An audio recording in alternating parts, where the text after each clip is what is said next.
Fala aí, Luiz, beleza, velho? Belinha, William, e aí, meu mano? Sejam todos bem-vindos. Vanessinha do Rio. Obrigado, William. Tô tentando a cada dia. E aí, Igão? Oi, Eliabe, tudo bem? Doutora Gláucia, Kaká, Marcos e a Leida, tudo bem, gente? Gabi é lá do Rio. Deixa eu colocar a Leida aqui já. Vocês estão bem, gente? Tudo bem? Igão, tudo bom, meu mano? Sejam todos bem-vindos. Oi, Leida. Oi, Gitão. Tudo Tá me bem? ouvindo aí de boa? Tô te ouvindo. Mas o negócio aqui tá perigoso. A internet pode cair em qualquer momento. Ó, quem E chegou aí, aqui. Mandinha? Tudo Tá escutando bem? Chitãozinho Chororó da sacada. Tá certo. Tá A rolando gente um tava bailão ali. ouvindo. Bailão na laje. Ah, é? Tá rolando aí? Tá rolando um bailão na laje. Nossa, que beleza. Aí é o bailão da quarentena. Da quarentena, exatamente. Que legal. E aí, Mas tudo bem aí? Você? tudo bem, graças a Deus. Estou aqui na praia sem poder ir à praia, né? Sei. Mas tá bom. Quem mandou você não ser atleta? Ah, é verdade. Se eu tivesse num físico de atleta, eu podia ir tranquilo, mas o meu físico é de atleta de sumô, né? Pois é. Pois é, e aí a gente tá aqui fazendo live todo dia para conversar com a moçada, né? Para a gente interagir também e não ficar só à toa, né? Nessas quarentenas todas. Sim. Muito bom. Aí hoje em Goiânia houve a primeira morte por coronavírus, né? Eu Foi. estava vendo aqui. Em Goiânia. É uma pessoa de Lusiânia.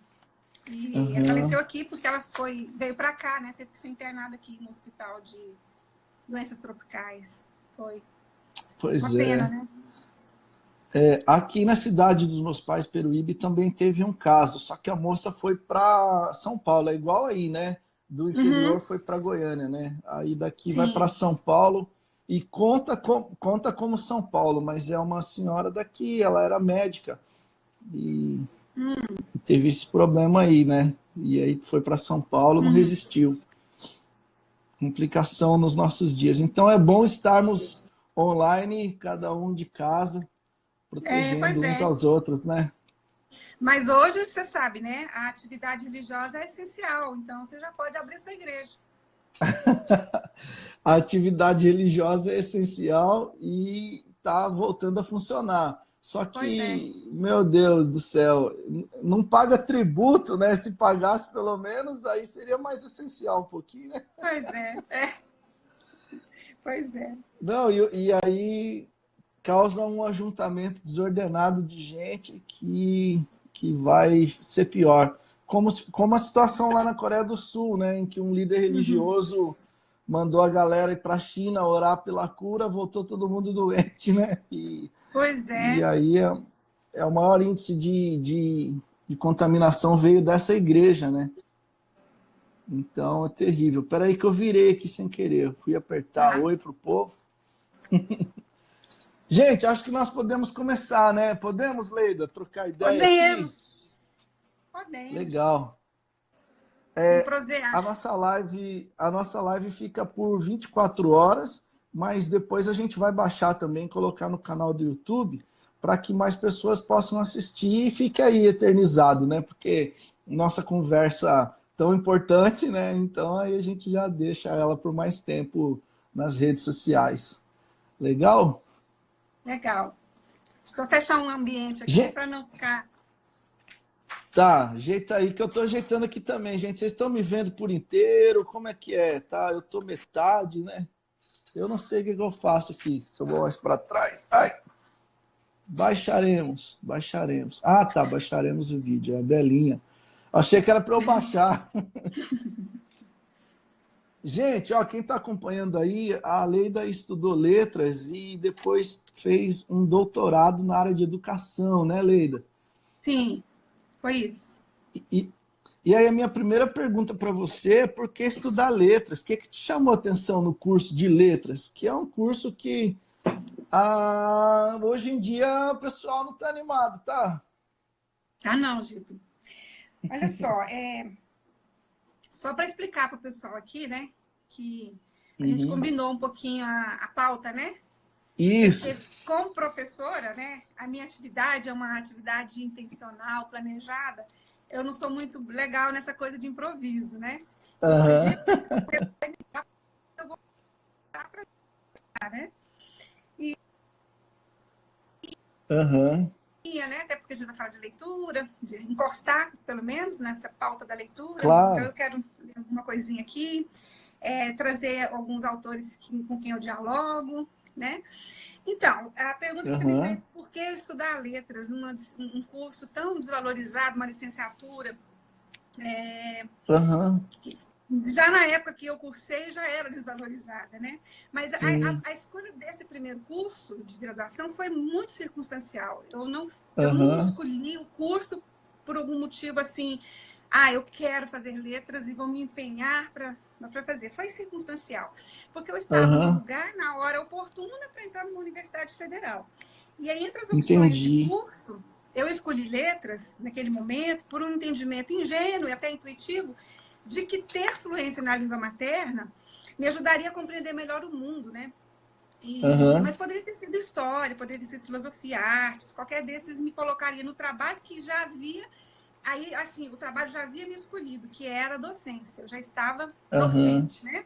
Então, Sim. naquela época, eu já era professora, bem no Aham. início mesmo ainda, e estava em uma missão, entre aspas, aqui, trabalhando numa escola no interior do Mato Grosso, Chapada dos Guimarães, quem tiver aqui, se for de lá, vai entender, Nossa. uma escola evangélica de Buriti, e eu era Aham. professora, eu fui para lá para ser professora de ensino religioso e para ser regente de internato, olha só que loucura, que era o nome que se dava lá para a moça que cuidava das moças do internato.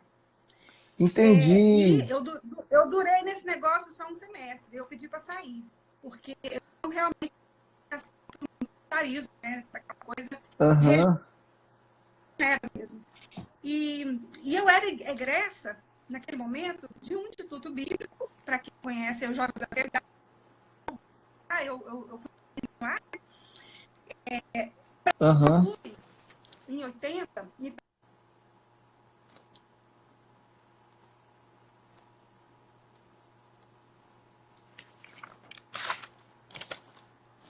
Mas assim, eu tô te ouvindo. Falha só, falha só a imagenzinha aqui, mas eu tô te ouvindo tranquilo.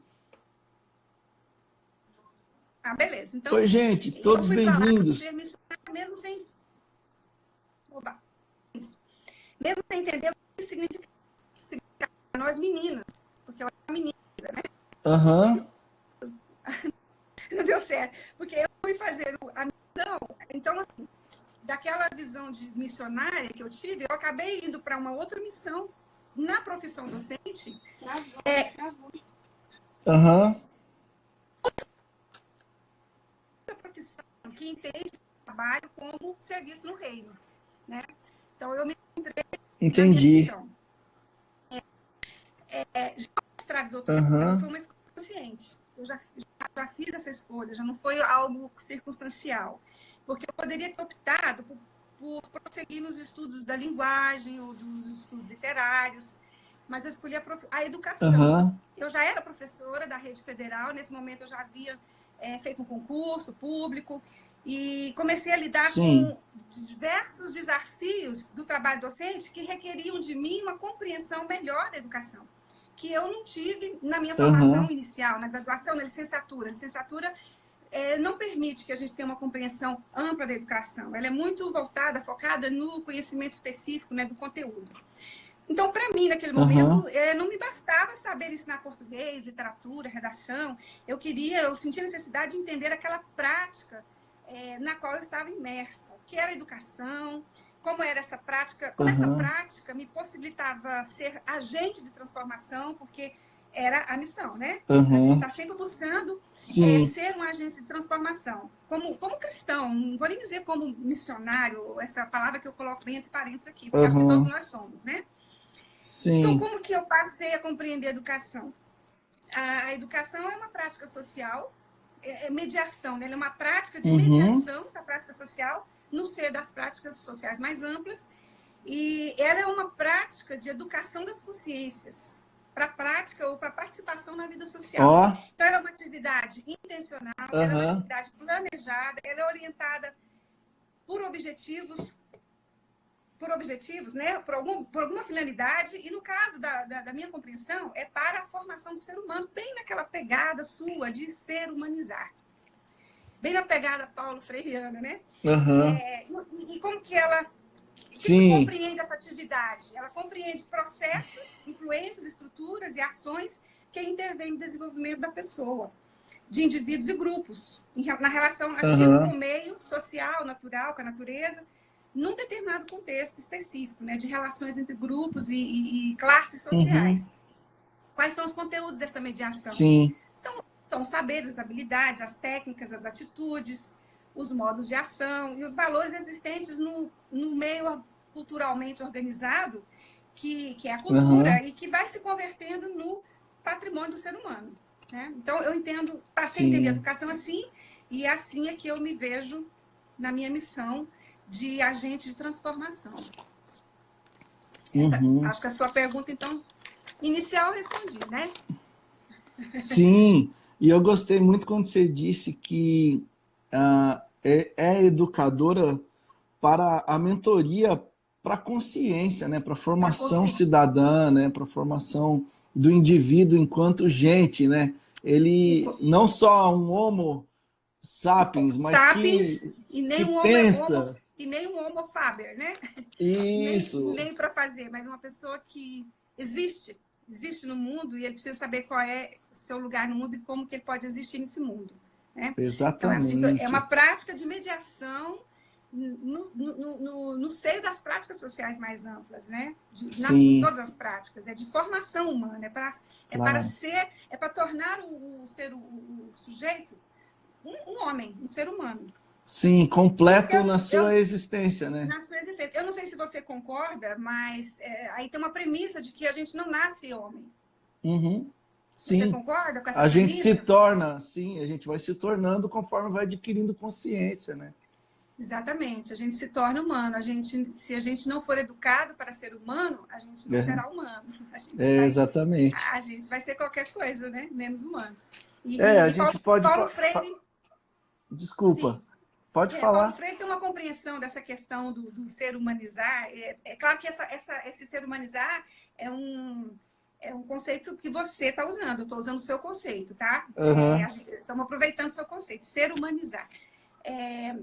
O Paulo Freire tem uma compreensão de que o ser humano ele tem uma vocação para cima, para sempre ser cada vez mais humanizado, mais humano, né?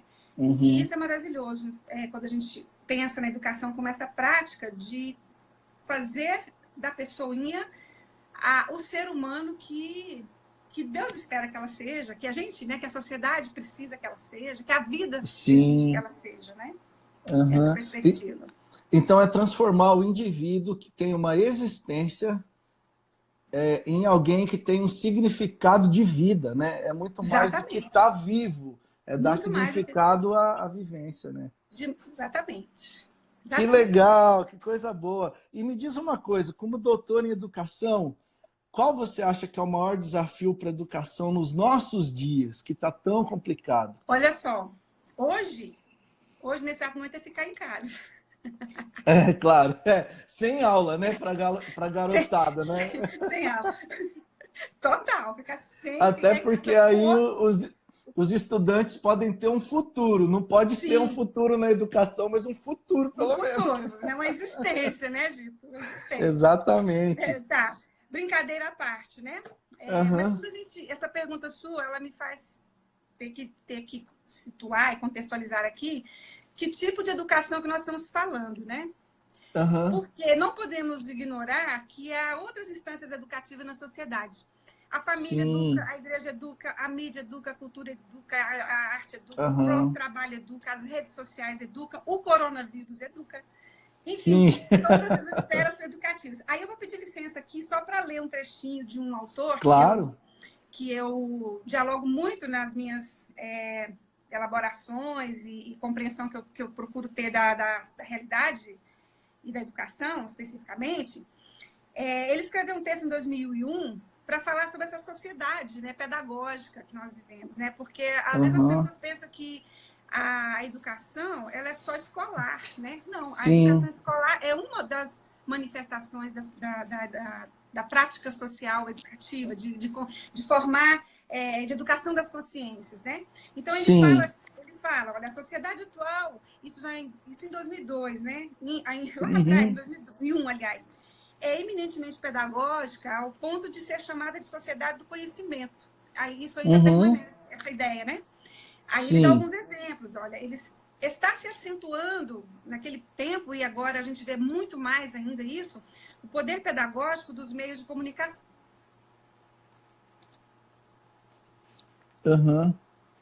Opa, acho que travou aqui. Travou aí, gente?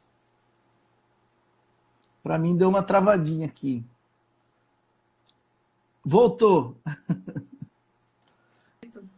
Ô, Leida, travou na sociedade do conhecimento. Pelo menos para mim, eu não sei se travou para a moçada. Travou. Ah, travou. A Destravou? Mandinha, eu acho que destravou.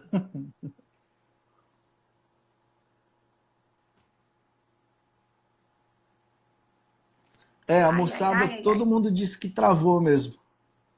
Travou. Então, a hora que voltar... Voltou? Travou. Eu acho que sim. Bom, para mim você não travou muito, assim, foi só rapidinho. A Anabela disse que nós voltamos. Voltamos. Estou vendo você. Voltamos!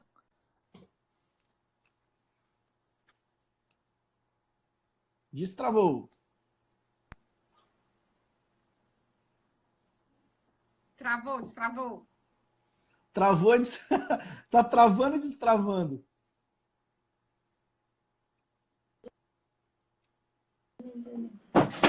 Voltou, Gito? Para mim voltou. Eu tô de caneca da Portuguesa, que tá na Série B agora. Meu pai é torcedor da Portuguesa. Olha que bonita essa caneca. Olha só.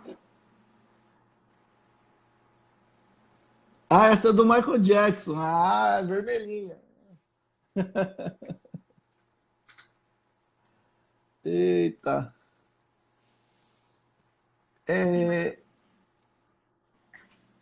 São inimigos.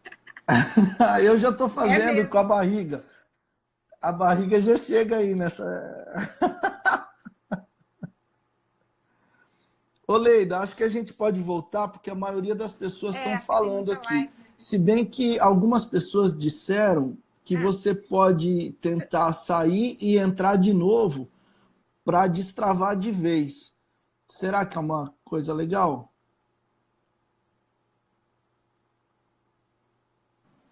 Esse trem que tá bebendo um negócio bem brabo aqui.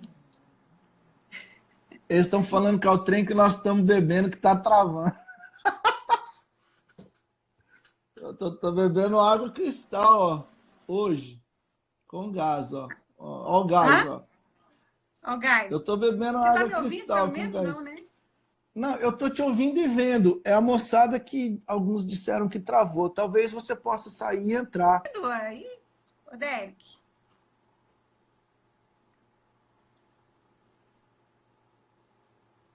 Vamos tentar? Eu vou te remover a Leida. Gente, eu removi a Leida e vou colocar a Leida de volta aqui para nós. Calma aí só um pouquinho. Leida, adicionar.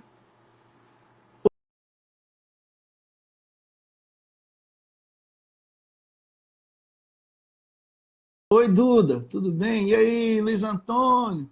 Tudo bom, gente? Desculpa não ir falando oi para vocês enquanto a gente está conversando. Oi, Leida, você chegou aí?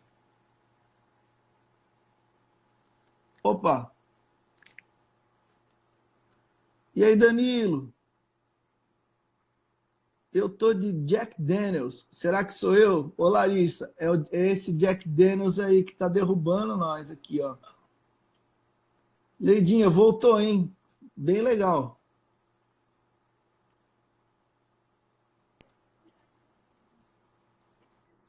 Oi, Nádia, minha prima querida. Que legal. Ô Leida, você estava falando da sociedade do conhecimento, estava lendo. E aí foi bem a hora que travou. E aí?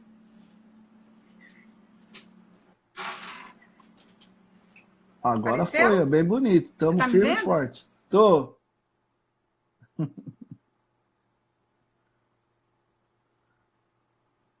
Então, você estava Tô falando te que... vendo, firme Tá e me ouvindo? forte. Hã?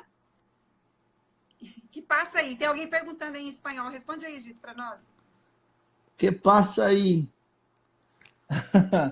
Passa nada. Uma Está todo live? bem.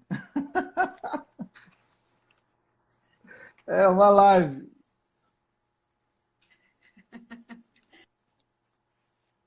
Exigitosa.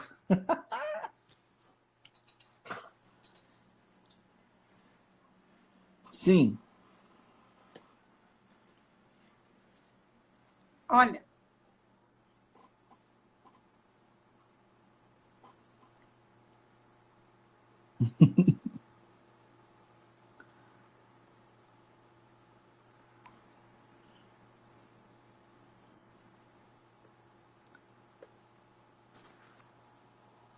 Ó, eu desativei os comentários porque aparentemente cai menos quando não tem comentário aqui.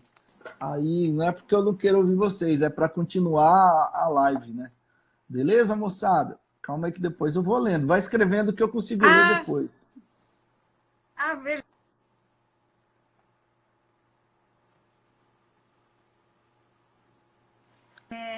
Vou falando. A mídia se especializa em fazer cabeças, não apenas no campo econômico,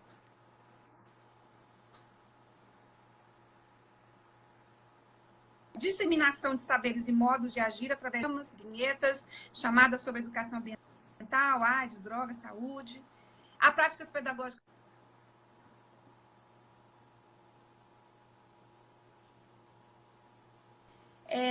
O que ele vai dizer aqui é que a nossa sociedade atual é muito pedagógica, então não é só a escola. Uhum. Isso tudo, então, não minimiza a importância da escola, muito pelo... Sim.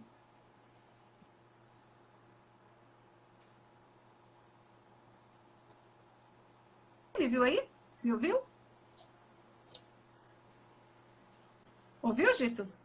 Ouvi. Calma aí que tá dando um delay, eu tô te ouvindo ainda. Peraí. Foi. Agora você tá me ouvindo certinho? Tá.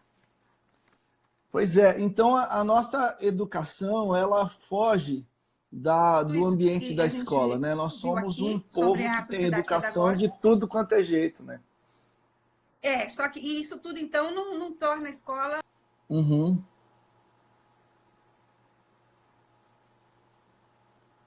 Né? Então, aí Sim. você me faz a pergunta, qual é o maior desafio da educação?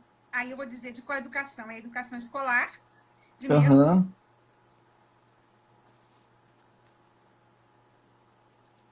prática Uhum. social de formação humana, seja de fato um direito de todos. Para isso, ela precisa ser pública, que quer Aham. dizer gratuita, Sim. laica e de qualidade referente Aham. produtiva. Então, antes de ser produtiva, no valor da pessoa humana. Né? Uhum. Assim, a escola pública sempre sofreu interferência Aham. das pessoas, né, da cidadania que se espera. Então, a partir dos anos 1990, essas interferências se fizeram muito mais concretas. E uma das grandes metas é Aham. realizar uma reforma que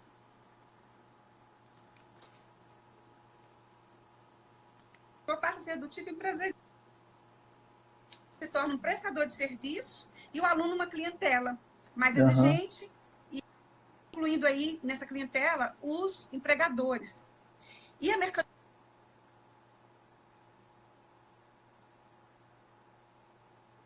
de uma atividade produtiva ou econômica. A ideia de formação humana, então, nesse movimento de reforma e de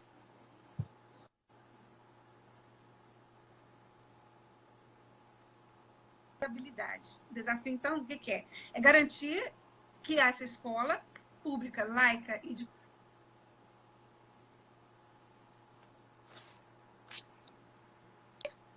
no mundo e possa servir a sociedade para a manutenção da vida. Então, eu resumiria assim, o grande desafio da escola, da educação hoje, a educação escolar, pública e pública. E num país em que a laicidade é cada vez mais rara, porque nós somos agora um país neocristão, né? Hã? Né? Em que... Oh, desculpa, você não viu, né? Eu estava dizendo que é um desafio sermos uma escola, termos uma educação, uma escola laica, né? Porque fazemos parte de um país cada vez mais neocristão, né? A laicidade tem sido abandonada nos nossos dias, né?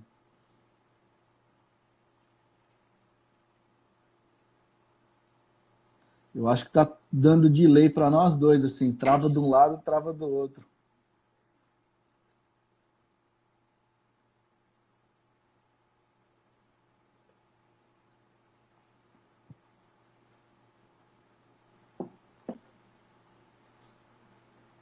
Agora eu voltei. Você voltou, Leila? Eu tô aqui, né? Tô vendo você, tô vendo uns coraçõezinhos subindo aqui. Eu também vejo o coração e ouço você. Agora tem hora que trava e volta. E volta de onde você estava. Onde eu estava? Não, e aí, de acordo com o que você está falando, eu fico atrasado, né? Então, talvez você está falando uma coisa e eu estou com a cabeça em outra, assim, né? Então, fala o que você está pensando. Não, eu estava pensando sobre educação laica, né? Que é um desafio para os nossos dias. O nosso país, ele, embora seja laico, segundo a Constituição, a gente não é na prática, né? E é um desafio para os nossos dias a gente não misturar as coisas. Tão difícil demais, né? Porque seria o desafio da gente ter uma escola pública, laica e de qualidade num governo cristão ou qualquer outro governo, mas que não seja tão laico, é complicado mesmo, né?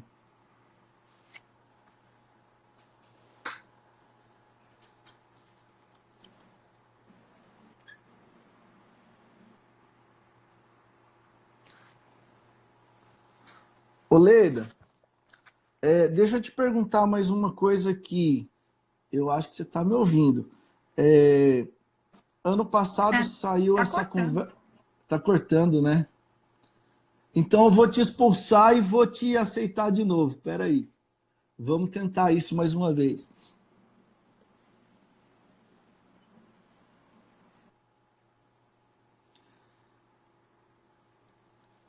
Gente, eu vou tentar ajeitar a internet. É um segundo.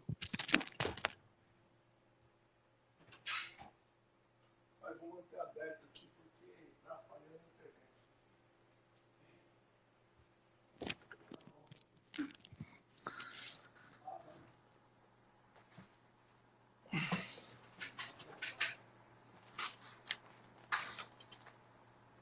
Então, gente, vocês me desculpem e nos desculpem porque a internet dá uma falhadinha aqui. Talvez seja... Pode ser que também, Gito. Eu já coloquei sem Wi-Fi aqui para ver se mais 4G, 3G. Mas está funcionando. A Amanda verificou ali, está funcionando. Eu estou pertinho dele. E agora eu estou te ouvindo melhor também. Também. Então, o que você estava falando? Pode... Bom, eu queria perguntar para você que é o seguinte, ano passado saiu aquela proposta do Escola Sem Partido. Nossa! A minha pergunta é se há educação sem política. Porque é claro que dá para ser sem partido, mas será que dá para ser sem política? Tá. Então, a escola sem partido dá, deve ser sem partido, né? Mas ela não tem partido. Esse é discurso persuasivo para controlar a escola por um viés ideológico, né? Exatamente. Uma acusação que se faz da escola, mas ela não tem partido. Mas ela não é a política. Sim. Isso porque educar é um ato político.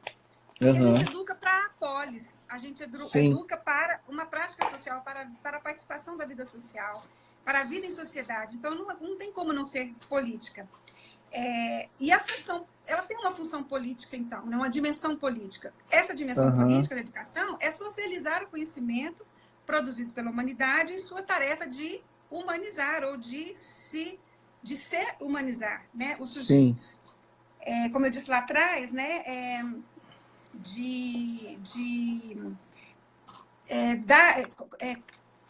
Fazer a mediação dessa prática social com todo o conhecimento que a humanidade produziu, que vai se converter no patrimônio do próprio indivíduo no processo de se desenvolver como humano, né? Aham. E, então, sendo assim, também não há neutralidade, né? Sim. Se a escola não tem partido, ela não é apolítica, ela é política, ela também não é neutra. Sim. A gente tem que perguntar, porque a gente tem que perguntar para qual sociedade formamos os cidadãos. Quando colocamos a questão, já quebramos essa ideia da neutralidade. Porque no caso da escola brasileira, vamos pensar, né? O que se espera dessa escola brasileira, que é uma escola da sociedade capitalista? É uma escola para a sociedade capitalista, que ela forma os sujeitos para essa sociedade, né? Sim. Quem que espera isso? Quem que espera que ela faça isso? A sociedade política, apoiada por parcela da sociedade civil, quer dizer, pelo Estado, Exatamente. assim, compreendido nessa dimensão ampla, né? Sociedade política e civil, que é quem conduz a educação por meio de leis, decretos, diretrizes, que essa sociedade política ou esse Estado ampliado, né, elabora a cada período de tempo. Isso se faz sob determinado viés ideológico. Cada governo elabora um programa condizente com sua visão de sociedade e com os interesses dominantes, né, que estão ali. Então, como a escola é situada social, historicamente, ela está inserida numa sociedade, ela reproduz e reflete a sociedade da qual faz parte. A sociedade capitalista é uma sociedade que possui uma característica essencial. Qual é? A contradição, né? Então, para a gente pensar um exemplo bem simplista aqui, assim, né? Ao mesmo tempo que ela gera riqueza, ela produz a pobreza.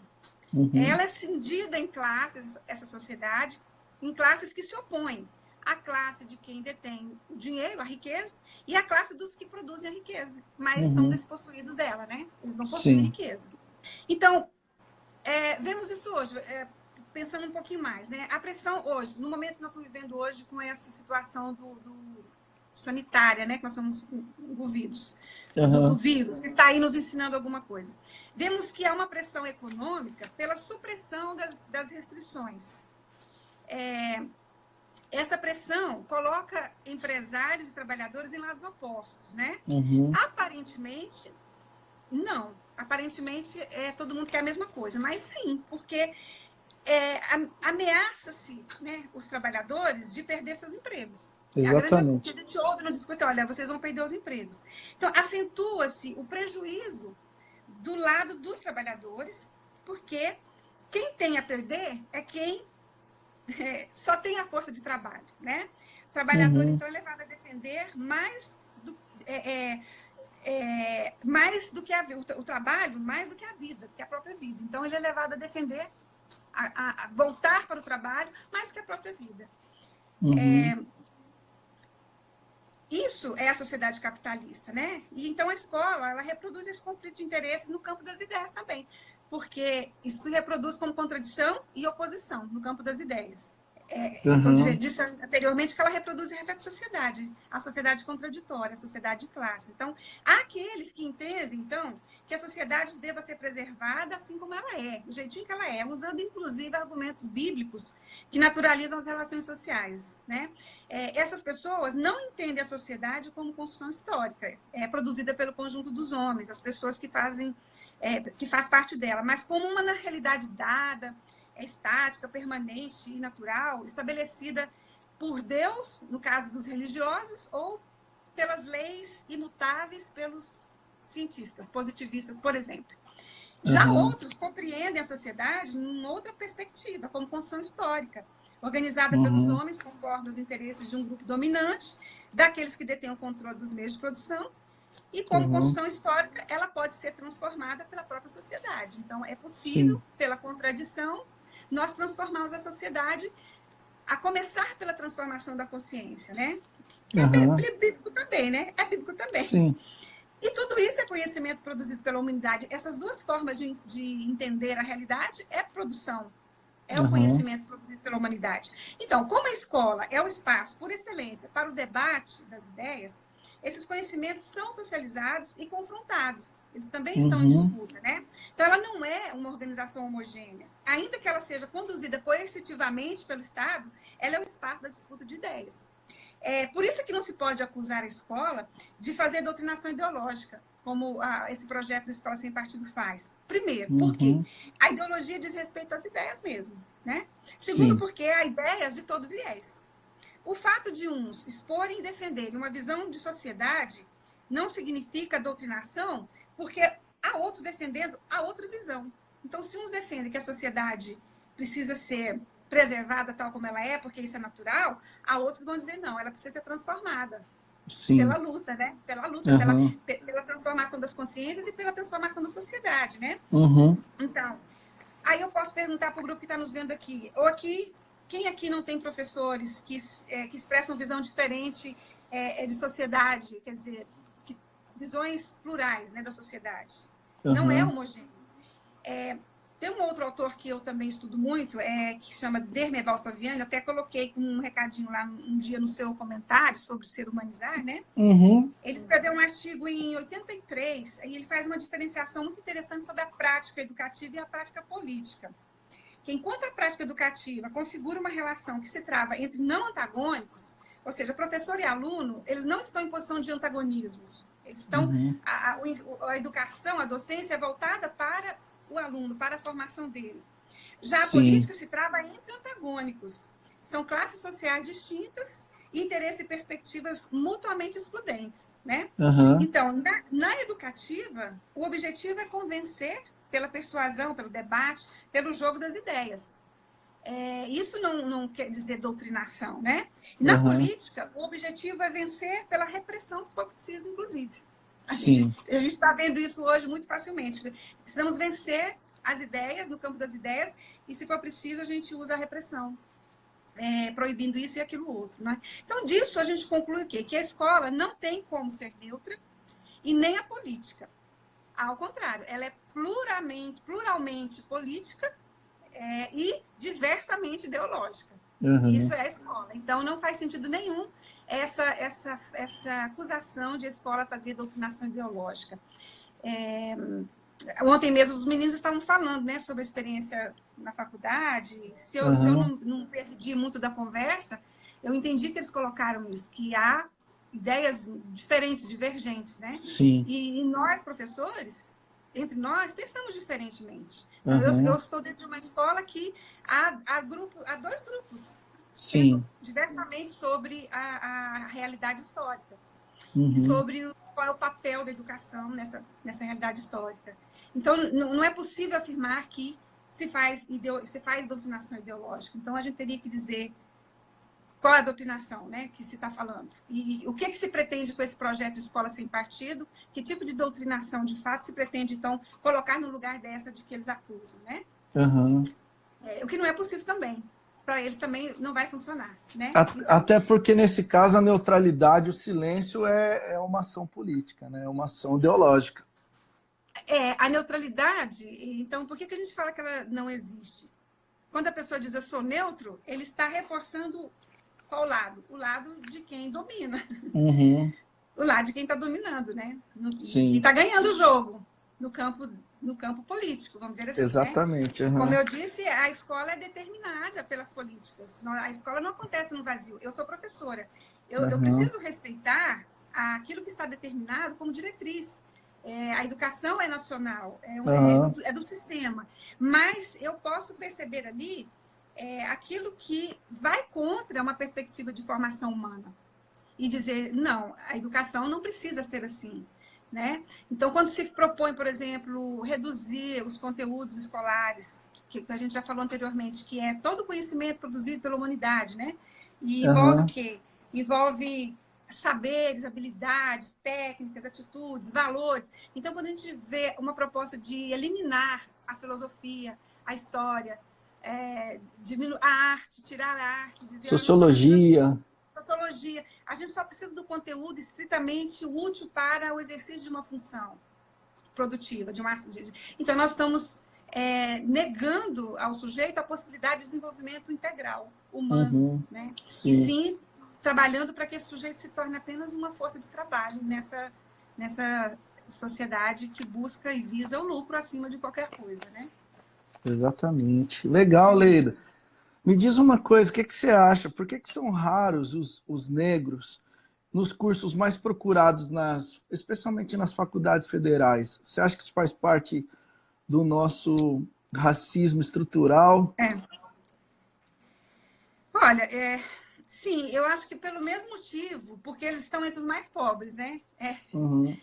De fato, talvez a resposta esteja nesse racismo estrutural que condenou os negros à marginalidade na sociedade, né? Penso que eles estão marginalizados, são herdeiros daquela escravidão, né? Sim. Que deixou de ser escravidão na forma, mas manteve um tipo de servidão. Porque eles não puderam ter acesso aos bens culturais e tudo que a burguesia e a classe dominante sempre teve, né? Então, é um racismo estrutural, sim, nós temos isso. Eu acho que daria até um assunto para uma outra live, Exatamente, laivão, porque é muito interessante isso, né, que você está falando. Tal como o machismo estrutural, né? Exatamente. Que está aí, a gente não consegue fugir dele, né? Eu assim, eu posso te responder isso. A gente trabalha, a gente viu que foi preciso políticas afirmativas, políticas de cotas, para que os negros pudessem, de fato, ter acesso àquilo que é um direito dele como pessoa humana, né? Sim. Foi preciso isso, e é necessário perdurar, existir isso até que a gente consiga equalizar um pouco isso, né? Talvez equilibrar as forças, né? Sim. Então, é muito importante, sim, eu defendo muito as políticas de cotas e as políticas afirmativas para as pessoas que estão excluídas da sociedade por todo o processo, né, histórico que nós vivemos com a escravidão e, enfim, com essa sociedade mesmo do capital, né? Sim, e há uma complicação, porque os filhos do quilombo, né, eles saíram da senzala à favela, né, e não tiveram condições de estrutura, não tiveram amparo. Nada. Da escravidão foi direto para o gueto, né?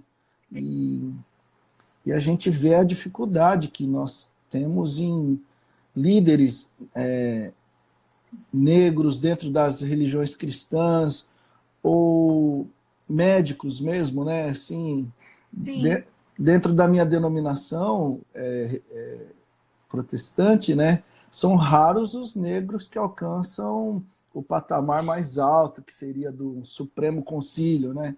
Há um racismo estrutural na nossa comunidade. Né? Nas lideranças, né? De qualquer forma, né? Exatamente. Ô, Leida, Oi. Desculpa, e fugindo um pouco dessa questão dos negros, que é um grupo que ainda busca seu lugar na sociedade, e indo para as mulheres, que por incrível que pareça, ainda é um grupo que busca seu lugar na sociedade, né? Te causa estranheza o fato de uma mulher no século XXI, e mesmo assim tendo a formação que você tenha, sendo doutor ou especialista em algum assunto, ainda assim ser impedida de fazer sermões ou de ensinar em algumas denominações cristãs, porque o que desqualificaria uma mulher, o fato de ser mulher, de ter vagina? Não ter o falo, né? É isso, né? Ô, Gito, me causa ranço. Um ranço tão grande, sabe, assim? É isso que me causa um ranço, aquele ranço, assim, bem violento mesmo, né? Sim. Quando você propôs aqui, você fala, olha, Deus de Abraão, Isaac, Jacó é também o Deus de Sara, Rebeca e Raquel, Deus de Maria, de Madalena, Marta. E em Jesus o tratamento com as mulheres muda, e por que não muda entre os seus seguidores? Né? Você deixou essa pergunta para eu pensar nela aqui, para a gente conversar. Eu vou dizer para você, como respondi sobre a questão dos negros, que há um racismo estrutural que nós precisamos combater, nós temos que vencer esse racismo. Existe um machismo estrutural também. E ele não é só religioso, não. Ele é científico, ele é cultural, ele é artístico. Em todas as manifestações da cultura, o machismo ainda é muito presente, né? Ontem, os meninos estavam falando de estereótipos, né? De aquilo que... Como os estereótipos moldam a nossa maneira de ver o outro e as expectativas que nós temos dele. Na sociedade, de modo geral, as mulheres são moldadas pelo olhar masculino, né? E isso é reforçado na educação familiar, religiosa, midiática, artística. As mulheres devem ser aquilo, né, que se espera delas. E o gênero feminino é construído a partir do paradigma da masculinidade. Então, você acabou de falar, né? É do falo mesmo, né? É aquele órgão que coloca o homem numa posição de superior mesmo. Então, já ouvi, inclusive, pregações que afirmam isso sem menor constrangimento, que a mulher deve se resguardar no seu canto, assumir sua missão, a missão que Deus deu para ela, porque ela foi feita inferior mesmo. O homem, Deus a fez para ser inferior, no bom sentido, maravilhoso, né? E tem um monte de livros aí para poder nos ajudar a pensar assim, né? Como é bom ser inferior, né? Como é bom ser submissa. Eu gosto muito de uma escritora nigeriana, você também gosta dela, Chimamanda Adichie. Gosto muito. Para quem falar de gênero é uma questão inquietante, perturbadora, porque abala nossas convicções e preconceitos, né? Para quem nunca viu falar, eu sugiro a leitura de um livreto, esse aqui, ó, esse livretinho aqui, ó. Aparece invertido aí na tela? Parece, mas dá para ler. Mas sejamos todos, não todas, sejamos todos feministas. Em que, nesse livretinho, ela vai destrinchar a questão da desigualdade de gênero, porque é disso que nós estamos falando, de desigualdade de gênero. Assim como a gente fala de desigualdade de classe, nós estamos falando de desigualdade de gênero, feminino e masculino, né? Sim. Ela, nesse livretinho, ela diz que muitos perguntam por que não podemos falar só de humanidade, né? Por que temos que falar de gênero? Por que a gente não pode falar do ser humano? Então, olha, homem e mulher é humano. Ela vai responder com muita inteligência isso, porque ainda não superamos a desigualdade de gênero. Eu vou ler um trechinho do livreto, muito interessante, que recomendo a todos, eu já falei, né? Em que ela faz aqui um relato sobre essa dificuldade de falar sobre a questão de gênero. Ela diz assim, olha, não é fácil conversar sobre a questão de gênero. As pessoas se sentem desconfortáveis, às vezes até irritadas. Nem homens nem mulheres gostam de falar sobre o assunto. Contornam rapidamente o problema, porque a ideia de mudar o status quo é sempre penosa. Algumas pessoas me perguntam, por que usar a palavra feminista? Por que não dizer que você acredita nos direitos humanos? Ou algo parecido, né? Porque seria desonesto, ela responde. O feminismo faz, obviamente, parte dos direitos humanos de uma forma geral, mas escolher uma expressão vaga como direitos humanos é negar a especificidade e particularidade do problema de gênero. Seria uma maneira de fingir que as mulheres não foram excluídas ao longo dos séculos.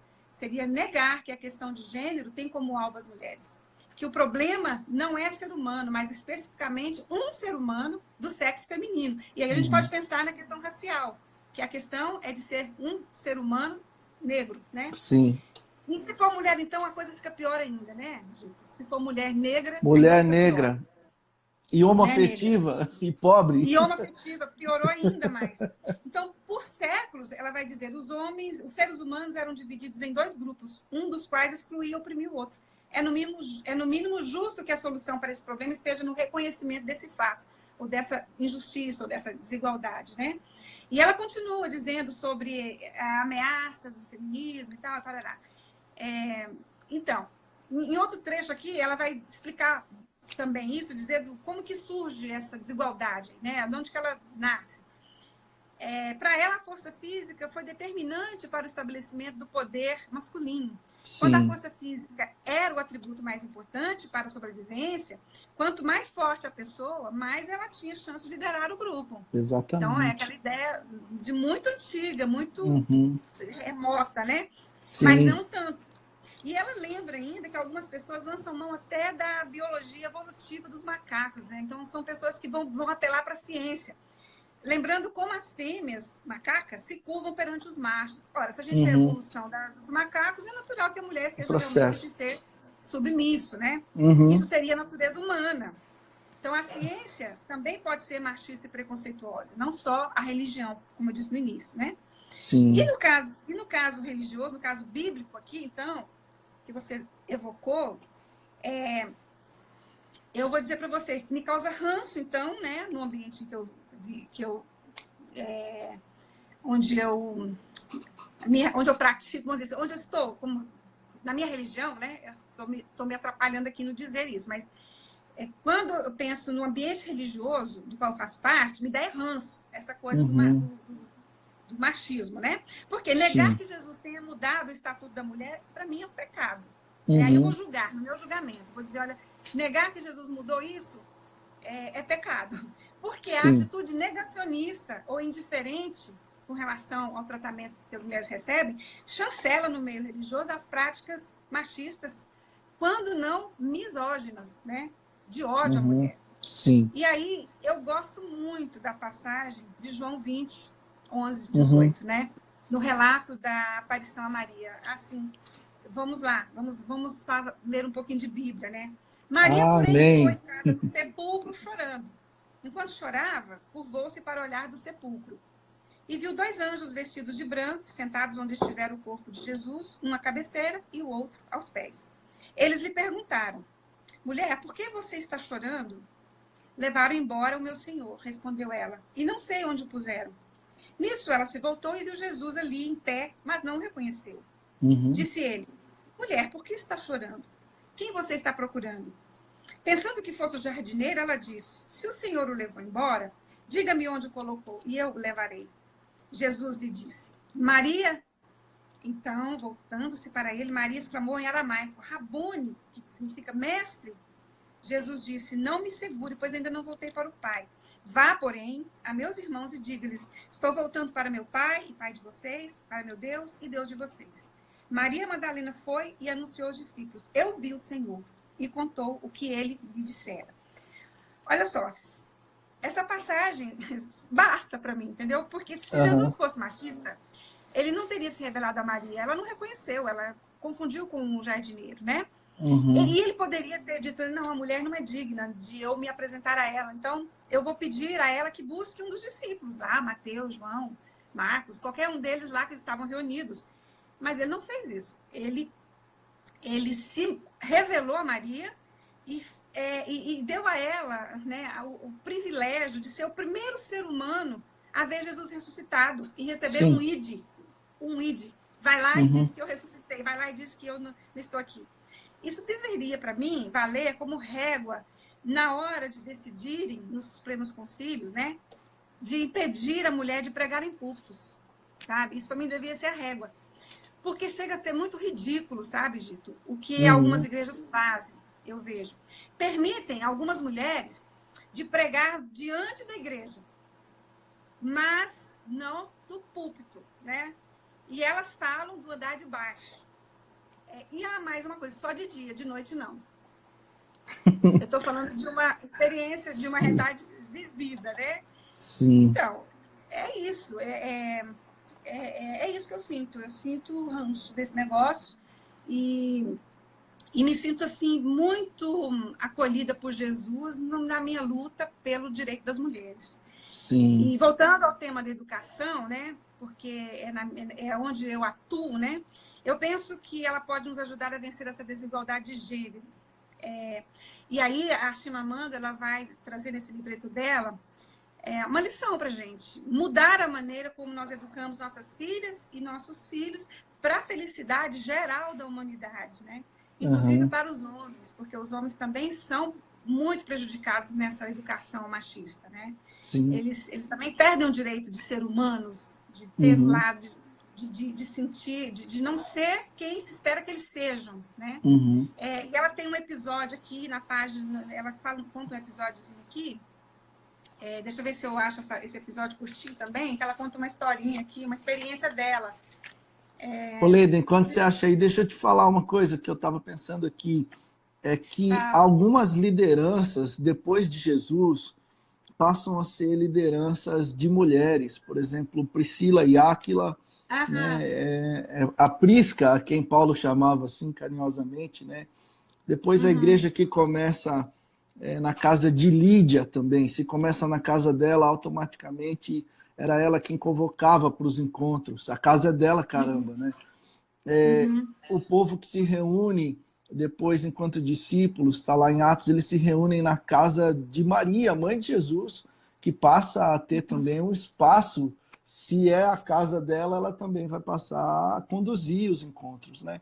Então, em Jesus, a lógica machista e patriarcal é quebrada, porque ele deixa de ser alguém, um rabi macho, alfa, ômega, né? Macho alfa, né? Alfa e ômega ele ainda era, mas macho alfa, e passa a conversar com mulheres, a aceitar a reverência delas por ele, aceitar até recursos que vinha delas para eles. Então, imagina só. E é complicado porque a gente faz questão de não abordar esses textos justamente para manter essa tradição de homens dominando os espaços religiosos, né? O que é uma loucura. Isso na Igreja Católica também. A gente critica muito os protestantes porque nós somos, né? Viemos da comunidade protestante. Né? Mas os católicos também. As freiras não têm espaço de culto, não, né? E então é complicado para os nossos dias. Você achou aí o textinho? Então, eu acho que eu não marquei a página aqui, porque ela vai contar uma experiência de quando ela fazia o primário. A professora falou assim, deixa eu ver se eu consigo me lembrar do episódiozinho. Isso acontece muito na escola, né? Quem tirar nota boa, a maior nota, vai ser monitor da sala. E o monitor tinha o direito de dedurar os colegas, de andar pela sala, corrigir os coleguinhas, às vezes até dar uma reguada, né, se for o caso, Sim, né? Tinha autorização para plantar o terror, né, se fosse preciso. Enfim. E ela era muito estudiosa e ela tirou a maior nota. Só que na hora de fazer, de passar a função de monitoria, a professora não passou para ela, passou para o segundo, o menino, que era o que tinha a nota segunda maior. Porque era óbvio que seria para um homem. Os homens é que estão acostumados a ocupar esse espaço de liderança. E aí ela fala que o menino ficou muito mal, porque ele nem queria ser aquele capitãozinho do mato. Ele ficou muito incomodado. Ele não queria ganhar aquela função de monitoria, porque não era algo que estava nele fazer. E ela já queria fazer, mandar, né? E ele não. Então, assim, quando ela fala sobre essa questão de a gente educar os filhos para a felicidade geral da humanidade, é nesse sentido. O homem que não se sente com interesse de liderança não tem que ser líder. Por que tem que ser líder? Né? Por que ele tem que assumir isso? Só porque é homem? Ou o homem não pode ter nenhuma atitude que contraria os estereótipos, aquilo que se espera dele, né? Também. Então, é nesse sentido que ela propõe, né, de a gente educar filhos e filhas para desconstruir ou para quebrar, vencer essa desigualdade. E aí eu vou dizer que não basta só a educação também, né? Assim como a questão racial também não basta só a educação, só a consciência. Nós precisamos de práticas políticas de proteção do direito social, político, econômico da mulher, assim como do negro também, ou das pessoas excluídas da sociedade, né? Da participação da social, como ser humano de igual valor dado ao homem alfa, né? Ao homem alfa. E aí, na quarta capa do livrinho, ela diz assim, para encerrar essa questão que estou trazendo aqui, que a questão de gênero é importante em qualquer canto do mundo. É importante que comecemos a planejar e sonhar um mundo diferente, um mundo mais justo, um mundo de homens mais felizes e mulheres mais felizes, mais autênticos consigo mesmos. E é assim que devemos começar. Precisamos criar nossas filhas de uma maneira diferente. Também precisamos criar nossos filhos de uma maneira diferente. É assim que eu penso. Uhum, legal. Que coisa boa, Leida, conversar com você. Pena que a gente já está no finalzinho,